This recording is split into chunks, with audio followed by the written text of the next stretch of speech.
In this episode of Pop Culture Weekly, Tom Blyth and Daniel Webber discuss Billy the Kid Season 3, and Summer H. Howell and Brandon Christensen discuss Night of the Reaper. Let's go! Welcome to Pop Culture Weekly with Kyle McMahon from iHeartRadio. Your pop culture news, views, reviews, and celebrity interviews on all the movies, TV, music, and pop culture you crave weekly. Here's Kyle McMahon.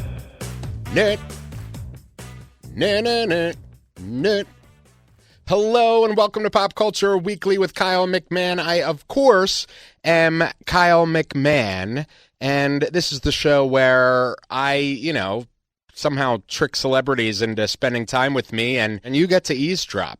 Win-win, right? I'm Kyle, your pop culture Sherpa, and today's episode is stacked like me at an all-you-can-eat buffet. Let's jump right into it. First up, we're diving into the world of horror, my happy place, as you know. And, oh, by the way, I have a brand new book, my first book out, called 31 Days of Horror, Pop Culture Weekly's Killer Guide to Surviving the 31-Day Horror Movie Challenge. You can get it on Amazon right now in paperback or hardcover. And I am so hyped. I want to know what you think. I did this with you in mind. 31 movies that I chose, one for each night. You don't have to do it in October. You can start whenever you want. But I really toiled over which movies to pick because there's so many good movies. And I wanted to do a mix of, subgenres of horror, so slashers and supernatural and found footage, and a mix of when it was made. So there's stuff from the 70s and today and, a few years ago and blah, blah, blah. And I really tried to vary it up, have some classics in there and some that maybe you've never heard of before. So you can get it right now on Amazon or go to popcultureweekly.com/31 Days of Horror, and you can read all about it and pick it up there. But I really want to know what you think about it. By the way, it hit number 7 on the horror charts on Amazon. Am I a best-selling author now? I think I may be. It's pretty crazy, at least on the horror charts. But in any event, all right. So as we continue our dive into the world of horror, I'm talking with Night of the Reaper star Summer H. Howell, who stars in the film as well as she'll be playing Carrie in the upcoming Carrie film, and the film's wickedly talented writer-director Brandon Christensen. And Night of the Reaper is a Shudder original, and it follows a college student who visits home and ends up babysitting, and then the local sheriff is mailed a piece of evidence and is led on a scavenger hunt to reveal the killer of another babysitter. All kinds of stuff going on in this movie. It's really great, as, I love Shudder. So it is a Shudder original, and it's a great film. So in any event, if you're into scare, suspense, and sleeping with the lights on, this one's for you. Let's jump in. Summer H. Howell and Brandon Christensen. Brandon and Summer, first of all, welcome to Pop Culture Weekly with Kyle McMahon. I appreciate you guys talking to me about Night of the Reaper. How you doing? I'm great. Yeah? Yeah. No. Of course. So, congrats on the film. I love that it's like this sort of throwback. It's in the kind of babysitter subgenre of horror. What was it like to do this? How did it feel for you guys? Summer, you want to go first? Oh, well, I had a really fun time. I filmed the first 3 days with Brandon, and I got to dance around. I got to die. Spoiler alert. Yeah, it was a lot of fun, and it made me a little sad leaving because it was so short and sweet. Yeah, no, it was cool because this was a low budget indie, and so we're shooting an 80s movie, and if you've got Hollywood money, you can just create the 80s, but we couldn't, so we're just finding things on Marketplace and finding locations that had all this texture and wood and all these things that I remember from when I was a kid, and so being able to put Summer in that position to be dancing to Pat Benatar, it was just such a weird experience just to be in that place and that time with this TV and this music and this, just everything was just so cool. And, Summer's amazing, obviously. She was just so much fun. And she was only there for 3 days, but I mean, her presence was felt throughout the whole thing. Yeah. Yeah. And what when you're doing a film with more human stakes, what is that? Where do you find that emotional core? Summer, do you want to start? I guess so. I mean, I've never been hunted or murdered, so it's kind of a weird thing to just try and do, but I guess my family life is very connected and I have a lot to lose, so I pull from that kind of feeling. I love that. And how about for you, Brandon, as you know, as the man behind it? Yeah, I mean, I think it's just, I think like she's saying, family's so important. So having all these family connections throughout the film, like you've got the sheriff and his son being babysat, all of these pieces, there's a lot to lose. Like when we were casting Summer and she did her audition, she actually auditioned for Dina, but her schedule was very busy 'cause she had a bunch of stuff in Germany that she was doing right after. So we just barely sort of fit her into that window. But a big part of it was just looking at her and being like, oh my God, like nobody wants to see her die on camera, like that would be so sad to see Summer die. And so, and then it is like, she's so innocent in the film and she's so just like this cute thing that's just in this horrible position. And I think that it just sets the tone for the rest of the film. And for you, why did your career has been in horror, and I'm a huge, obviously, horror nerd. And why was it important for you to tackle like the babysitter kind of subgenre of horror? Sure. It's just been something that I've always wanted to do. When I was in the 8th grade, I went to a birthday party at a friend's house and we watched When a Stranger Calls, the 1979 version. And we all just sat there eating pizza, drinking soda, and we were just watching that opening 20 minutes, which is just like the babysitter horror movie. It's just amazing. It's like 20 minutes of just pure horror, and and that always just kind of stuck with me. And so in my career I've been fortunate to make movies at all, but I'm trying to kind of tackle different things that different subgenres. Like I've done found footage recently, the babysitter thing, I've done supernatural, like my last one that came out was more of like a body horror possession thing. So it's just it's just like this giant playground that we're able to play in, and babysitter was just one that I always wanted to do. And this this story came together with my brother and we just were like, this has to be the next one. And how did you balance the kind of classic, almost slashery sort of thing with your own take on it? How did you inject Brandon into it? I mean, you're always just like stealing from the greats, right? Like the opening 10 with Summer is very Scream driven with the Drew Barrymore thing. Like that was when we were talking about, it's like, no, we want to get that Drew Barrymore. We want to have that face. And now we've got Summer, who's, going to be Carrie soon, which is a whole other thing. But, it's just having this iconic intro that starts it. And then you go into something, a little softer, and you've got more of like Ty West's House of the Devil, which was a great, amazing film. And it's, when you think of babysitter horror, it's basically When a Stranger Calls and then House of the Devil. And I'm just trying to blend these two things while, you're putting, I think the spin that, we took was more in the execution of the story, but we wanted to set up a lot of familiar things on the journey so that the audience expects one thing, and then you can kind of go like, actually it's this thing. And it keeps the last act of the film really fresh for them, because it's like, oh, this isn't what I was expected. I mean, that's the hope anyways. You never know. Yeah. I think it, was executed beautifully. And I love how there's, almost multiple stories kind of weaving their way through. I think that's, for me, a fresh take. You know what I mean? Yeah, for sure. Summer, you have pretty much grown up on screen. And how, Chucky, and you'll be Carrie, how does this fit into your repertoire, Well, I guess horror has always followed me, so I wasn't surprised when it came up, but the dancing really surprised me. That wasn't a part of my audition or anything. It was just kind of a, not last minute thing, but I was already in Calgary in my hotel room and Brandon's texting me how'd you feel about dancing? And I'm like, yeah. I think I sent him back a video of me already practicing. So yeah, it fits very nicely. Yeah, it was a lot of fun.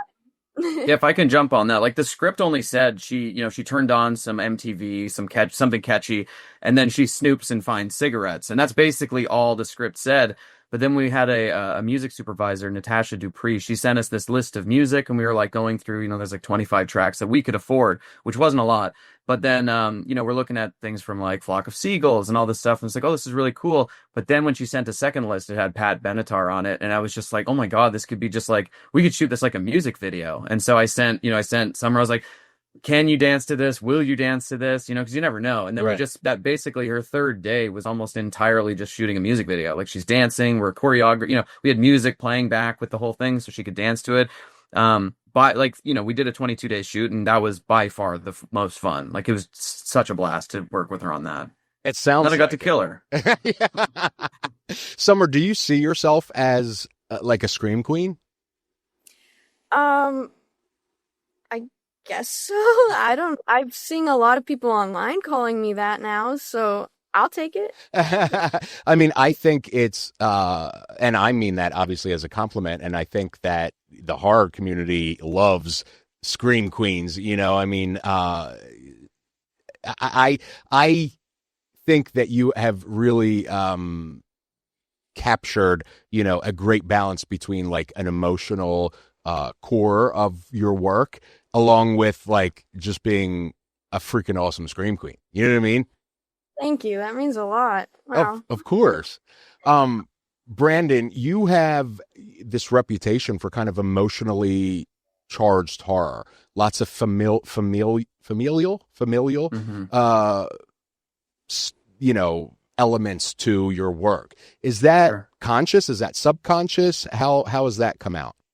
Yeah, I mean, I think it's kind of the old thing. You just write what you know, and I'm married. I have 3 kids, and so I'm seeing all these things. Like my first films, Stillborn and Z, they were about baby and like a kid in kind of the first grade, kind of that range. And they're all kind of based off little things that I've just sort of picked up from fatherhood and just being around that stuff. And you see certain things, and like there's nothing scarier than stuff happening to your own kid. Yeah. So, I mean, a big thing is just if you can tie that emotional core, and like, with Carrie, Mike Flanagan's like the king of that. It's just, if you can write what you know and put yourself into a little bit, I think it helps just add some authenticity to the story. And then, inevitably the demon comes in and ruins everything. But there's always just that first act stuff where you're dealing with these really human things. And most of those things are things that I've personally dealt with. And so you're just trying to, it's just like a form of expression that you're just trying to do. And, if I just made a movie about my life, super boring. But if you can just sprinkle some of that into something much cooler, it can add an extra layer for you. How did, you worked with, Not the Funeral Home, Matt and Justin. How did they come into this? They do, Joe Bob Briggs and a whole bunch of awesome stuff in the genre. How did they fall into this? We did a movie called The Puppet Man we shot in 2022 and it came out in 2023. And that just sort of set up a relationship with us. They've got a really close relationship with Shudder. I've got a close relationship with Shudder because this is my 5th movie with them. And it's just sort of, it felt like a natural fit. And they're great to work with. They're nice guys. And it's just, that's what you're kind of looking for all the time. It's just, my company's called Super Chill. It's just, I want to work with people that are fun to be around. Like Summer, she was amazing. She just came in, she knocked it out of the park and left, and we still talk now. We can shoot her a text and just, you create those relationships and those friendships on set. And I did that with those guys too. So it's just, it's a lucky place to be in life, to be able to shoot films with cool people. Absolutely. Absolutely. And for both of you, as fans, well, and Summer, I assume you are a fan of horror, Summer? Or are you not? Like, are you like binging horror out? I'm working on it. Okay. Like, been fully drawn to it. I love being in horror. It's a lot of fun on set because nobody takes it super seriously and you're creating this crazy thing. But watching it, I don't know. Do you get scared? I get a little scared. I like comedy a lot. Okay. But since I got Carrie, I've been trying to watch more horror, so I'm starting to get into it. All right. And what would you say your horror masterpiece is, like the one that you love horror-wise? I don't know, but I watched The Fall of the House of Usher and like The Haunting of Hill House recently. Okay. I was getting into Mike's stuff because I'm working with him now. So. Yeah. Okay. And Brandon, for you, as a fan of horror, who has obviously worked deeply with it, creating it, where do you see this in kind of the pantheon of the bigger genre of horror?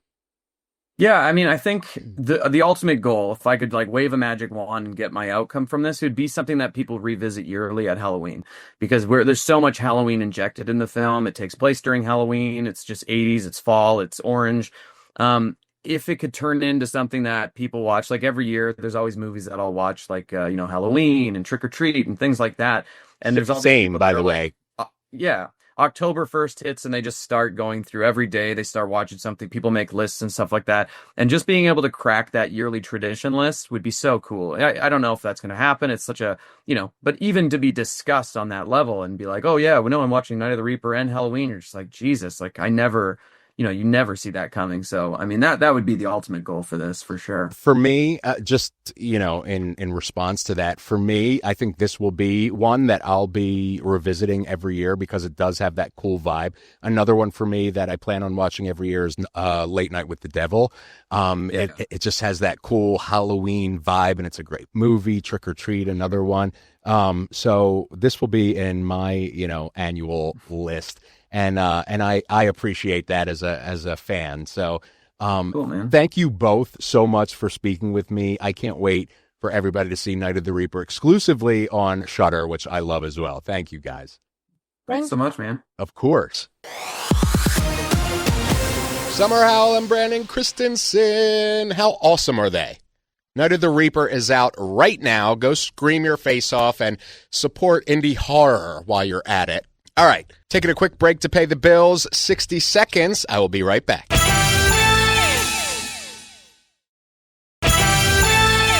Welcome back to Pop Culture Weekly. Thank you for supporting our sponsors who help me bring this show, every episode.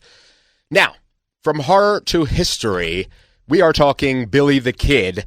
The hit MGM Plus series is back for season 3, and once again, I have got Tom Blyth and Daniel Webber here to spill all the Wild West tea. So saddle up, my friends. Here they are, Tom Blyth and Daniel Webber.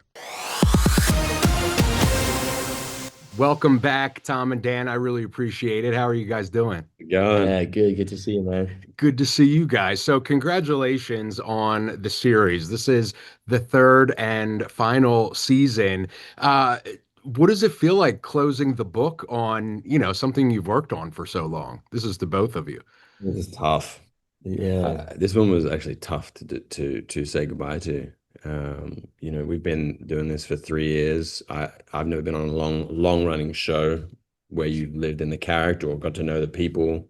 And it's not even just cast, but it's the crew, it's everybody involved. But yeah, then also just it really hit me saying goodbye this. It surprised me. I thought I was all good. I was compartmentalizing it all, and then I woke up the morning afterwards, and I cried like a baby. Did you? Yeah, it just hit me. So, I don't know. It's meant. I don't know. And then it's been tough, man. The initial closing out was tricky. Yeah, and now it's sort of getting on with life, I guess. We're a really tight knit cast and crew, and we're honestly so lucky because these days TV shows don't often run for that long. So to get 3 seasons out of a show that you love is a real blessing. And we've built this like incredible little loyal fan base of the show, and they keep bringing us back, and we've just gotten closer and closer each season, and so it is a family, and I think it translates on the screen. You can see how much fun we're having, and we get to do stuff that like they don't let people do anymore. Like we're riding our own horses, shooting our own guns, like lassoing cows. I mean, it's in the Rockies, in the middle of nowhere, where that you've got moose, and it's just you're in the wild, like truly in the wild. Yeah. So I think we feel blessed and like lucky to have done it, and we'll always miss it, but we'll always have it. Yeah. I love that. And for, I talked to you guys for season 1, and we didn't know where, season 1 was in the can, but we didn't know if there was going to be further stories there or whatever. How now that you've, taken these characters through their full arc, how do you feel about that? That you know, looking back on day one and then the final day story wise, does that fulfill you as actors? You know, as telling these stories that, as you said, a lot of shows don't get to tell their whole story. You know. There's like a richness to the at least our relationship that is not what Michael's not embellished this story between Jesse and Billy.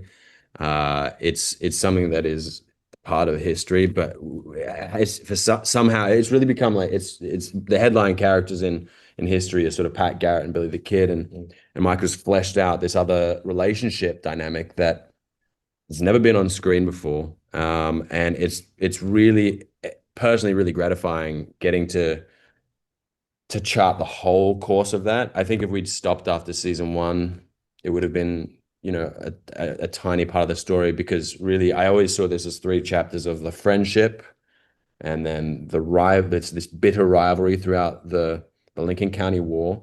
And then this one where, you know, historically Jesse wrote to Billy the Kid to come break him out of prison. And so I always knew that that was the bookend to the story, because that sort of tells you quite a lot about these sort of bitter rivals, and the one person he reaches out to come and help him in the end is his enemy.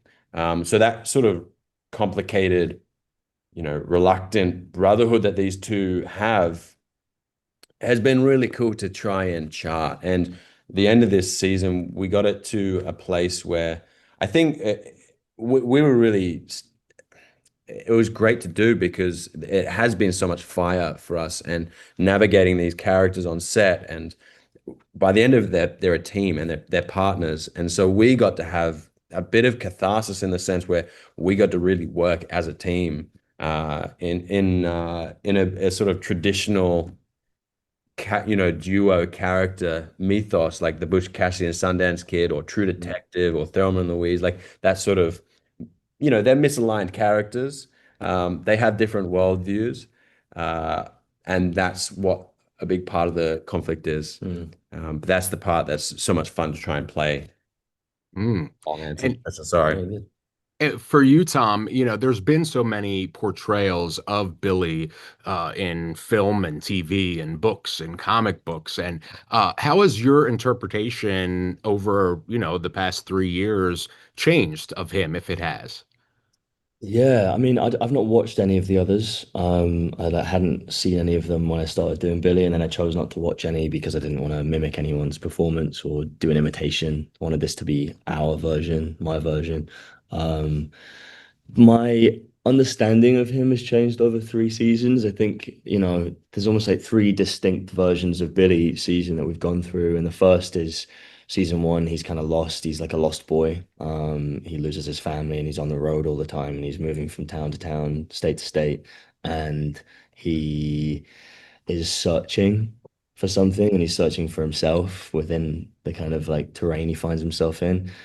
He kind of starts to find it, and then season two, he basically is trying to like carve out a life for himself in this like rugged terrain, and is kind of like trying to achieve the American dream still, and trying to be a farmer and almost like be a surrogate son to Tunstall, because he's never had a real father along the way, and then all that gets ripped out from under him, and he's a lost boy again, and then he's angry and lost and trying to be a leader. And then season three, he like is a leader and he's leading this kind of resistance group essentially against the corruption he sees around him, and trying to take down the house and the rings, which are, you know, part of history, were real corrupt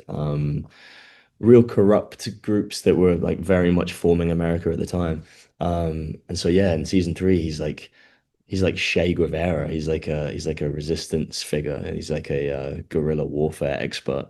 So it's cool. I get to see him through these like three major transitions and kind of end up playing like a folklore kind of resistance hero. I love that. And this is finally for both of you. You know, what do you hope fans, people that have been tuning in for 3 years, what do you hope that they take from this final chapter in this tale? Ooh, I mean, first of all, I hope they're entertained. I hope they get to watch a Western like that is a proper classic Western, it's like the hero's journey. There's relationships, like Dan said, that feel like Butch and Sundance, and like that classic Western romanticism with real Western action. So I hope they're entertained, and then I hope they like. I think Michael Hurst is really good at holding a mirror up to like also what's going on today and saying a lot has changed and also a lot hasn't changed. And the political atmosphere is very much like mirrored in the show. And ultimately, I think Michael's trying to say, look, like at the end of the day, our humanity is what matters the most. And that's what Billy believes, and that's what like I think Jesse comes to believe. And I think he's making a point about like our common humanity. How about for you, Dan? I mean, I think Tom said it so perfectly. Obviously the entertainment aspect of it all, like, got three different fates colliding this season. You've got Pat Garrett, who's hunting. You got Billy the Kid, he's on the run, this idealist, revolutionary sort of figure. And then Jesse, this sort of pragmatist survivalist, and cynic ultimately. And I think we're just watching those sort of forces, and each character is such a force on their own, collide. I think that will be really. I hope that's engaging and entertaining, because it was so much fun to play and to flesh that out and to see what he does, see what Alex brings. So I actually think it's going to be incredible. It's an enormous season. It's full of action, great characters and story. And then I think it's a good time to be talking about people who stand up to essentially oppression. And so it's great being a part of that voice. And I know we're doing it in a television format, but it's a good message to be putting out there to stand up, to have your voice heard in this day and age. Yeah, and it's just a testament to the fact that art matters, Yeah. Thank you both so much. Congratulations on all 3 seasons. I love it, and I can't wait for everybody to see it. Awesome. Thank you so much, man. Thank you, guys. Tom Blyth and Daniel Webber, 2 incredible actors. And seriously, if you're not watching Billy the Kid yet, you're missing out. Start with season 1. Season 3 is streaming right now on MGM+. So binge responsibly, but it is a great historical action drama. I love it. All right, that's going to wrap it up for this episode of Pop Culture Weekly. Huge thanks to my guests, Summer H. Howell, Brandon Christensen, Tom Blyth, and Daniel Webber. Make sure you subscribe, leave a review, and tell your mom about the show, because she and we'd get along great. I'm Kyle McMahon. This is Pop Culture Weekly. I love you. See you next week. We're out. Thank you for listening to Pop Culture Weekly. Hear all the latest at popcultureweekly.com.